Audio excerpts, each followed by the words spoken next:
In this lesson, we will explore the concept of selective incorporation, a concept that is highly likely to appear in the AP exam. First, we will look at what selective incorporation means. Then we'll examine how it connects to the 14th Amendment. Finally, we'll explore how it has impacted what the states can and cannot do.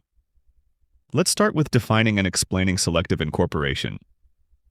Selective incorporation is a legal doctrine that allows parts of the Bill of Rights to apply to state governments, not just the federal government. When the Constitution was first written, the Bill of Rights only protected people from actions by the national government. That meant state governments could sometimes pass laws that violated rights like freedom of speech or the right to a lawyer. Over time, the Supreme Court used the idea of selective incorporation to stop this. It chose certain rights from the Bill of Rights and applied them to the states. The mechanism that the Supreme Court used was the 14th Amendment. The 14th Amendment was added to the Constitution after the Civil War, and it says that no state shall deprive any person of life, liberty, or property without due process of law. This part is called the Due Process Clause. Over time, the Supreme Court said that the word liberty in the Due Process Clause refers to many of the rights listed in the Bill of Rights, like freedom of religion, the right to a fair trial, and protection from cruel punishment. This applies to nearly every right, but a small few have not been incorporated, or at least not yet. For example, the right against quartering soldiers in homes, which is in the Third Amendment, has not been formally incorporated by the Supreme Court, meaning states have not yet been forced to comply with this part of the Bill of Rights. Okay, let's pause there for a second. You might be realizing already that there are going to be a lot of ideas and concepts you're going to need to remember.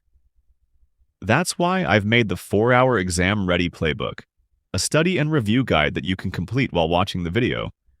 Grab it through the link in the description and practice what you're learning while watching, all in just 4 hours. With this guide, it's never too late to prepare for the exam. Now, let's get back to the lesson. So, in summary, the word liberty in the Due Process Clause of the 14th Amendment enables the court to force states to comply to many parts of the Bill of Rights, even though it originally only applied to the federal government. Now let's look at how selective incorporation has impacted the states. We'll break this down into 2 parts: limits on state laws and key Supreme Court cases. First are the limits on state laws. Selective incorporation means that state governments can no longer pass laws that violate the rights that have been incorporated. For example, states cannot pass laws that completely ban political protests or deny criminal defendants the right to a lawyer. People can now challenge state and local governments in court if their civil liberties protected in the Bill of Rights are violated. Next, let's look at 2 key cases that helped establish selective incorporation. We'll look at Gideon v. Wainwright and McDonald v. Chicago.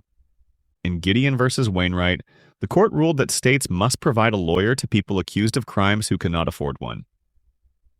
This applied the 6th Amendment right to counsel to the states. In McDonald v. Chicago, the court ruled that the Second Amendment right to bear arms also applies to the states.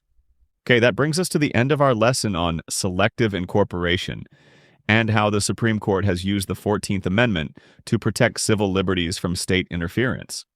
On the screen now are the key terms from this lesson.